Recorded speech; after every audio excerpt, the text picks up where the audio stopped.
Dhananath, President Anurukumar Dissanayake has 94 departments under him. He is one of the presidents who has been holding such an amount of departments under him. Example, Bimal Ratnayake, who is the Minister of Civil Aviation, is not even in charge of Sri Lankan Airlines. How do you view this? I had the same comment when President Wickremesinghe was the finance minister. This is too much for a president.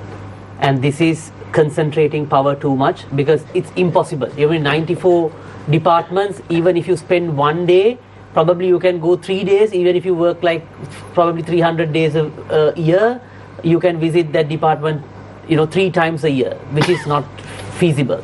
And the other challenge is finance minister's job is a Sujiva's job, accountant's job, which is not popular at all. You are cutting down expenditure, you are trying to increase revenue. I mean, both sides are very unpopular. And when you have a president who is looking for a second mandate, and when you are a president who is looking for people's mandate, then it is very difficult to run both those functions. And it's too much power on one side. I want to add 2 quick suggestions for Sean and Maxi.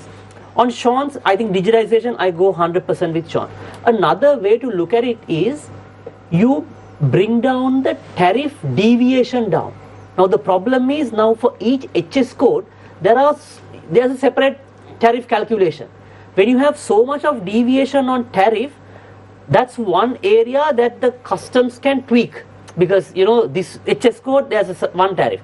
And they can say, look, I can move it to another HS code and I can get you a different tariff. Or if they are, now Sean criticized, next day one of the Sean's things he imports, they can put it into a different tariff code and charge a higher tariff. So if we can minimize the deviation on tariff, that's one thing that we could do. On tourism, I think one of the key tourism problems is while there are tourists we have to attract, on the cost of construction. Because tourism requires refurbishment on their their properties. And hotels are falling apart. Absolutely. If you go to main Colombo hotels, they are old hotels. You have to refurbish. For refurbishing, your construction cost is very high. Your tiles are about 103% protected. Your steel is protected. Your cement is protected. Your bathware is protected. So that is adding to the room rate. Because ultimately when they renovate the hotel, they have to cover that investment through the room rate. So your room rate becoming very uncompetitive in the global market to compete with Bali, Thailand or wherever because of this high price. So those are the 2 things we can boost on tourism.